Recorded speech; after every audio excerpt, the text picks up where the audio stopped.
You know, before I get into the meat of this video,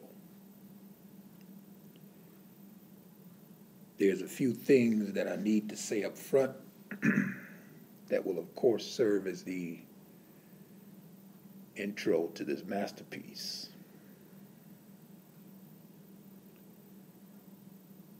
Now, you've seen the title of the video.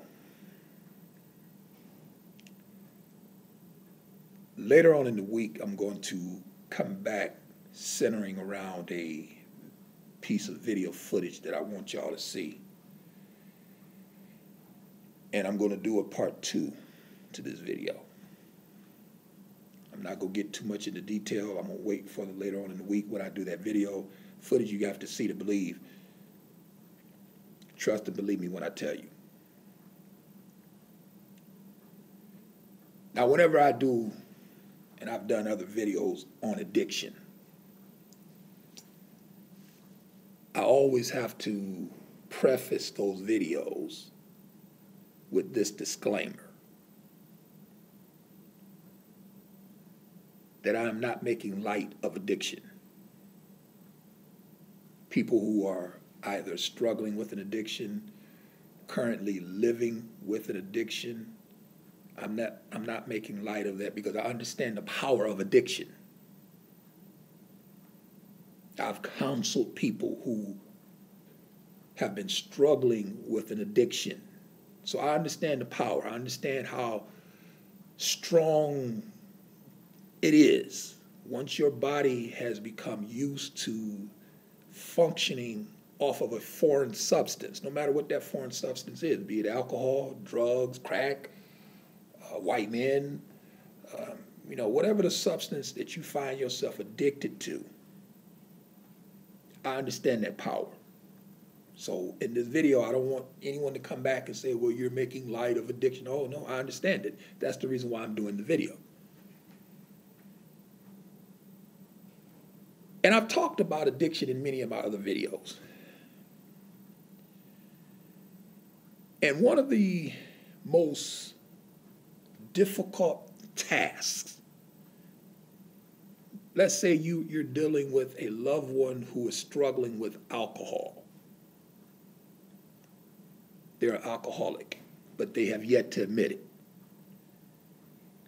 One of the most difficult tasks for you is to take a step back and allow them to deal with that alcoholism on their own.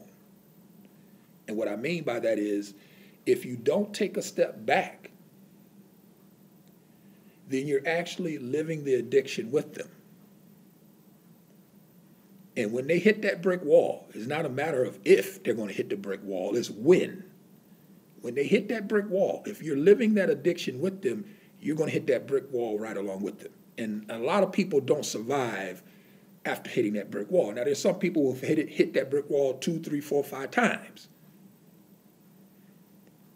But you take a step back until they can actually admit, I have a problem, I need help. Then you can walk with them down the road to recovery. But until they can make that proclamation, you can talk to them until the cows come home. It ain't going to do no good. And you have to take a step back. I understand addiction. And because I understand addiction, I put this whole entire situation in that framework.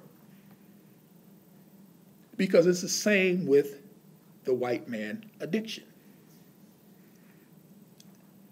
And the cycle of white man addiction. I've talked about this. I've covered this in many of my videos. I told you I'll take it, I'll sit it in your lap. And you look at one of the classic memes created by me. It is classic. I mean, I can't, I'm not one to toot my own horn, but goddamn it, beep, beep. But, and I've covered this in many videos. With any drug, alcohol, pills, crack, whatever the drug is that the person is considering using, white men, there's always an emotional trigger, meaning there's always a root cause. What is driving you to drink? Well, I lost my job. My girlfriend left me. My wife, want a divorce. I lost my mother. I lost my father. I mean, whatever the traumatic experience in that person's life that causes them to consider using the drug, that is what you call an emotional trigger. And in the case of black women, when we talk about this white man addiction, the emotional trigger, Negro, is you. You're the root cause. And I've told y'all this in many of my videos. I told y'all, listen, man, they're going to use y'all's dysfunction as a justification to worship this white man. I've covered this in many of my videos. You are the root cause, Negro. You are the justification that she will use to go out and consider. Now, because once you have a root cause or emotional trigger, meaning you, be it a relationship, she has children with you, she was married to you, she's dating you, you're a friend, whatever the case is, whatever y'all nature of y'all's relationship, Negro, you are the emotional trigger that she's going to use to move to the next stage, which is what? Craving for the use of the drug. Now, some people say, I'm going to take a drink. Some people say, I'm going to take a hit of crack. Some people say, I'm going to pop some pills. When we talk about white male addiction and you being the emotional trigger, she moves from that stage to the craving stage, where she is considering. She hasn't used it yet. She's thinking about it. She wants it. And by the way, this is where the majority of these sisters on YouTube and on social media, this is where they're at. They're at the craving stage. And the reason why they're stuck at the craving stage, they haven't used the drug yet. They would like to, they want to, but they just haven't found an opportunity to use the drug. So they are stuck at this craving stage. Thus, the classic video that I've done on Valentine's Day, where's Waldo? This is where they're at. They don't have this white man. So they haven't moved to the use of the drug. Now, once they get him and they're in a relationship with him, they're dating him, then we move from that stage to the use of the drug. Emotional trigger is you, Negro.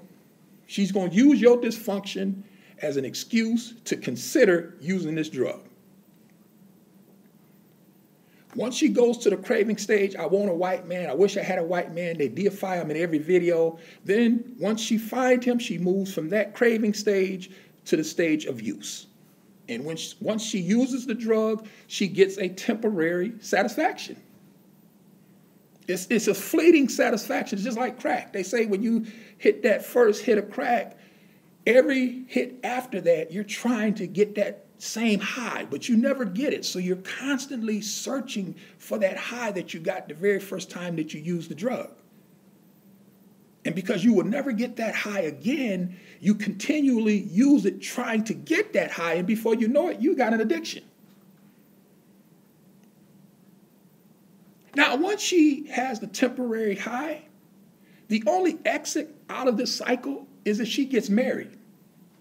If this white man puts a ring on it, then she can go out and do like Serena Williams and get her a biracial baby. That Serena Williams shows more than her Wimbledon titles.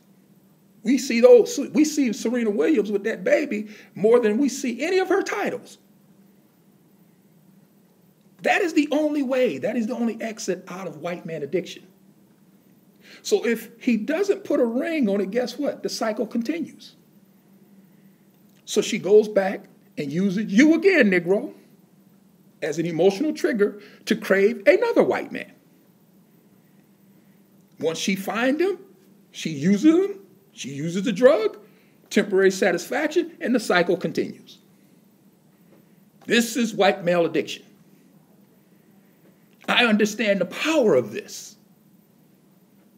This is the reason why I sat back and I told black men in my video, listen, man, y'all celebrating in the end zone over this sister leaving, but y'all don't understand this addiction. Y'all don't understand this addiction. Y'all don't understand that, for one, you're not the reason why she's leaving. she left. It's not because of y'all. Not because of y'all. Because she can deal with y'all. And what does she do with y'all is that she takes y'all's dysfunction and she appeals to those people in the middle of the road, which is where the majority of American people are, who don't have a dog in the fight, and they can just listen to her reason and be like, well, you know what? She has a point. I see what she's saying. It's sort of like a political campaign. Let me put it this way. Like in a political campaign, if you are a Republican, then when you are seeking to get your party's nomination, you have to go far right. Why? Because that is the base of the party. And you want the base of the party to support you. So in your rhetoric, you're appealing to that base, far right. If you're a Democrat, you're going to appeal to that base, which is what? Far left. Now, once you secure your party's nomination, you have to come back to the middle. Why? Because that's where the majority of American people are. They're not far right. They're not far left. They're somewhere in the middle. So to win the general election, you got to come back to the middle. And what christelyn karazin does with you Negroes is she takes y'all's dysfunction and she appeals to those people who are open-minded, who can be convinced, those middle Americans who can look at it and don't have a dog in the fight. They're not far right. They're not far left. They don't support swirling. They're not hoteps. They're just somewhere in the middle. And they listen to her and she appeals to them. That's the reason why she didn't leave because of y'all. She left because of black women. She left because these sisters, and this is what's really strange about this shit, is that the sisters who were attacking her weren't hoteps. That would make sense. If somebody wasn't on YouTube and you talking to them and you say, hey man, you know that christelyn karazin shut down her channel. The average person will say, damn, them hoteps and those pro-blacks must have got to her, calling her a bad wench. She got tired of hearing that. And you have to tell them, well, no, it wasn't the hoteps. It wasn't pro-blacks. It wasn't the back to Africans. Well, who was it? Who? It couldn't have been white men. Well, it had to be white women. No, it wasn't white women. No. The people who caused this sister to pack up and leave were black women. And not just black women. Fellow black women who are part of this white male addiction. That's why this shit is so strange. That's why this shit is weird. It's because of black women that this sister packed up and left. And it's going to be because of the power of this addiction that she's going to come back. You ain't got to worry. That's why I told black men, stop celebrating, man. She'll be back. Y'all don't understand addiction. I do. I understand addiction. I understand that once the body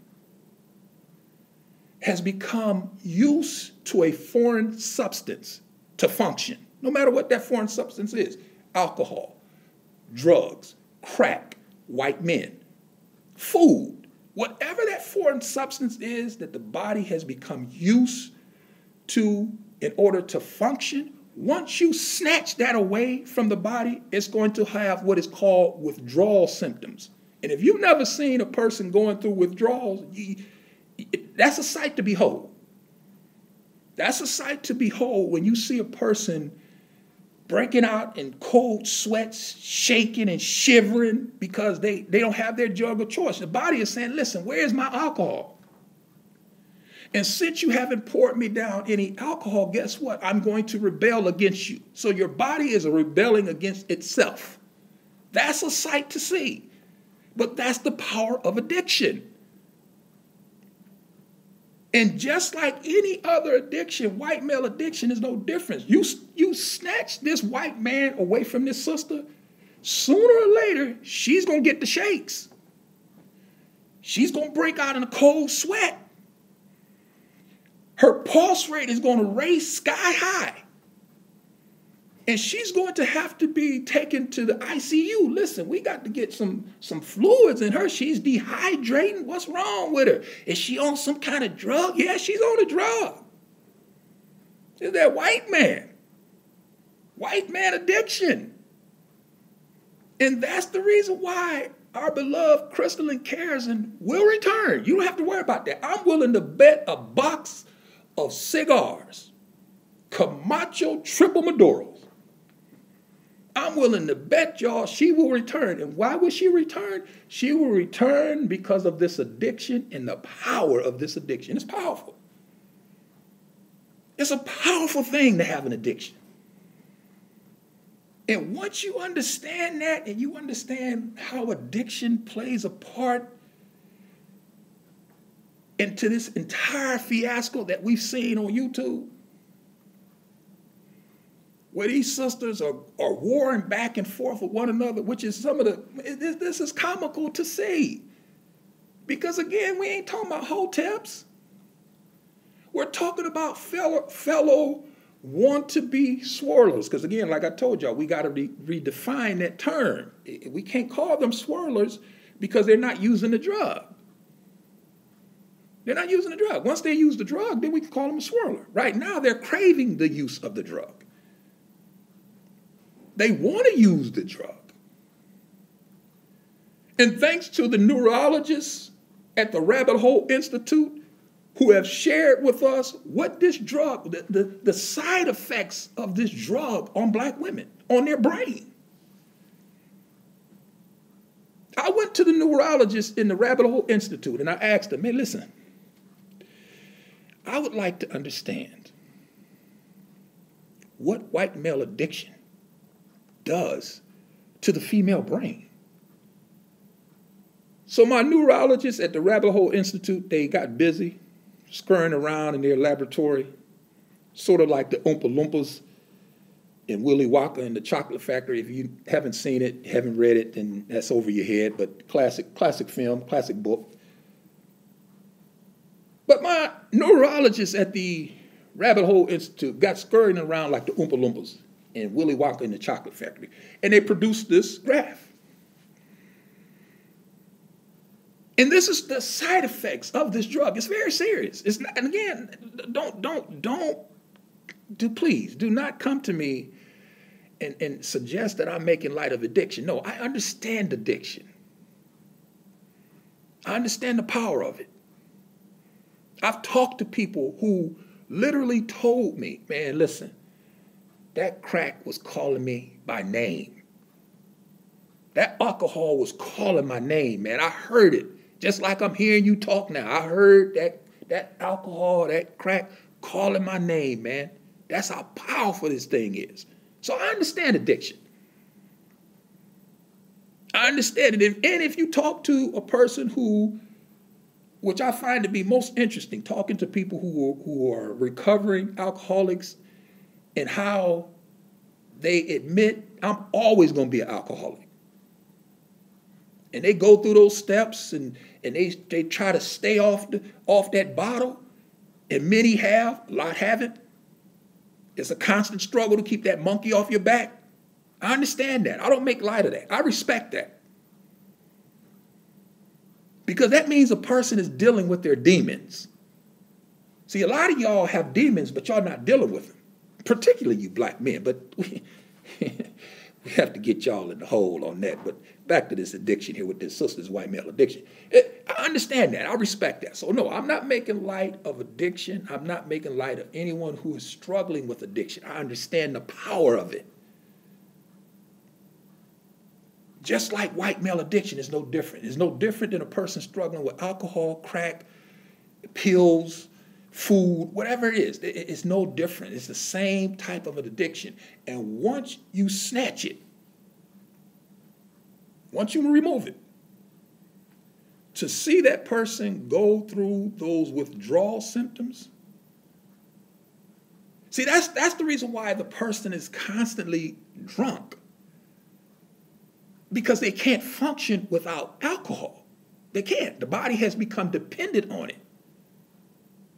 So they drink from first thing in the morning to late into evening, all day long. They're drinking because they have to. They have no choice. Because if they stop drinking, guess what's going to happen? They're going to go into withdrawal, and they don't want that. Because the body will rebel when I don't have my alcohol. And it's the same with white male addiction. I don't have no white man, the body breaks out in a cold sweat, shivering.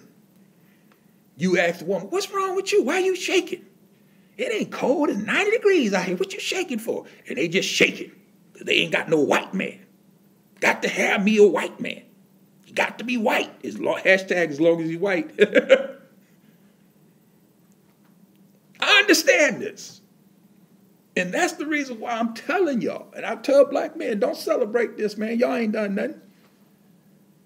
Y'all ain't done nothing. That sister is going to return. And the reason why she's going to return is because of the power of that addiction, man. You cannot remove this white man from any of these sisters. And the thing that's so interesting about the majority of them are in the craving stage of the addiction. They haven't used it yet. Why the one chick tried to use it twice with Brad 1 and Brad 2, they dipped. They said, we out of here. So she wasn't able to use the drug. So since she wasn't able to use the drug, guess what? The cycle continues. That's the reason why you see her on YouTube making videos about who? Black men. Because that's the emotional trigger. That's the emotional trigger that's going to move me to the craving stage, which is where the majority of these women on YouTube are. They want this white man. I got to have this white man. Please, Lord, send me one. I got to have him. This is the cycle. They have an addiction. And again, just like, and this is also, once you understand addiction, this is also a difficult thing to do. When using an analogy that I used in the beginning with the loved one who's struggling with alcohol, and you have to take a step back from them, because if you don't, you live in that addiction. When they smack up against that wall, you're going to smack up against that wall with them. You have to wait until they can come to you and admit, I am an alcoholic, I need help, help me. Then you can go walk down the road to recovery, which is a long, tedious road. But you can hold their hand and walk with them then. But until they actually make that admission, you're wasting your time talking to them. And you're also wasting your time getting angry at them. Why don't you want to get angry with them? It's because their behavior is the product of their addiction. So since they have a problem, you necessarily can't, and that's difficult. That's a hard thing to do. Especially when you're dealing with a loved one. Now, if this ain't a brother or sister, it's just somebody on the street, you say, fuck it, I ain't got to deal with you. But if it's a family member, that's a hard thing to do. Because you don't necessarily want to get angry with them because they're sick, they have a problem. This is the reason why I tell black women all the time when they come back to me, you hate black women. No, I do not hate black women. It's a waste of my time for me to hate y'all. Why? Because I understand addiction.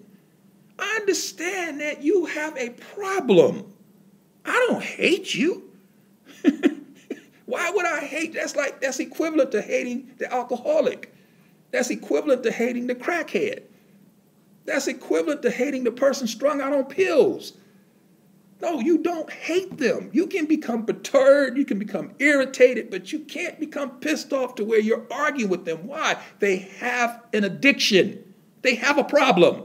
This is the reason why, again, I do not argue with you black men on YouTube. Why? Because I know you Negroes have a problem. I know the elevator does not go all the way to the top floor.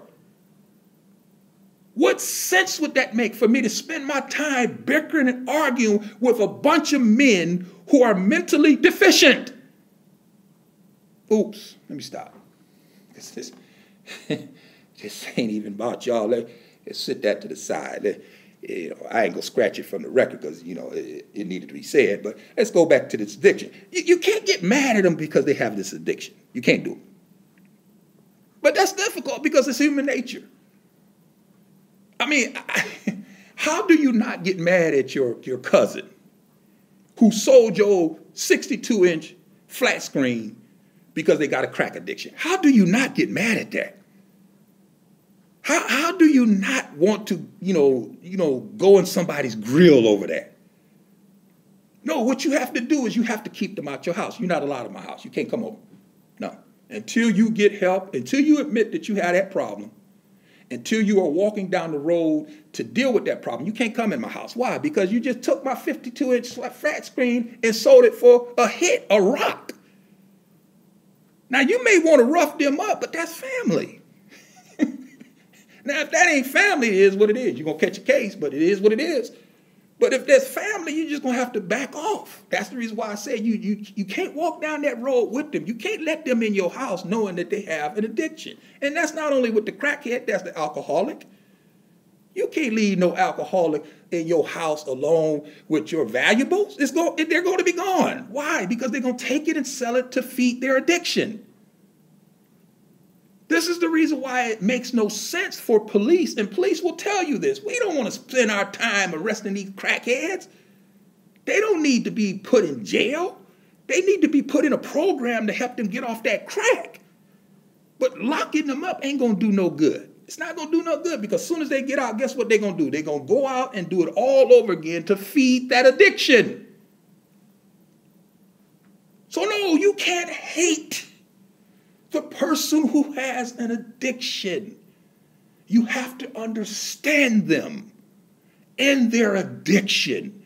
And this is what I've been telling black women. Y'all have heard me say this in videos. No, black woman, I do not hate you. I understand you. I understand you have an addiction. And because you have an addiction, even though it perturbs me, even though it rubs me the wrong way, even though I get pissed, I can't necessarily hate you because I know you have a problem. You're not well. Just like the alcoholic. He's not well. He's sick. His body is dependent on that alcohol, and he will do anything to get it. That's just the nature of addiction. So once you understand addiction, you'll understand why I'm saying christelyn karazin will be back. Don't worry, she'll be back. Mark my words, she will return. She has to. She has no choice. Even if she don't want to, she has no choice. Why? Because she has this addiction. And because she has this addiction, no matter what she does, she's going to have to feed that addiction, because it's powerful. It's strong, and it has to be fed. The crackhead is constantly trying to get that high again, never get it. Alcoholic can't function without a drink. Can't do it. Can't do it. They'll be sitting up in church drunk. Can't do it. Going to work drunk. Can't function without it. Drinking at lunchtime. And all throughout the night, drinking. They cannot function without that alcohol. I understand that. It's an addiction. It's a powerful addiction. And once you understand that, once y'all grasp that, and y'all understand the nature of that, then y'all know why I am confident. Confident that this sister will be back. Because there is no way in hell that sister is going to pass up this good white man, and having this white man and getting his attention. Ain't no way in hell she going to leave that to successful ladies or unsuccessful lady, whatever her name is. You know, she need a hot rag, in the words of the most honorable Equation 100, but I'm going to leave that alone. But there ain't no way in the world he go leave that to them. No, she's going to return, ladies and gentlemen. Y'all don't have that to worry about. You black men can stop dancing in the end zone. I threw the flag on y'all. Excessive celebration, 15-yard penalty. That's just the way that's going to go. This woman is going to come back because she has this addiction, and this addiction is as powerful as any drug on the planet, this white man addiction. Now, at the end of the day.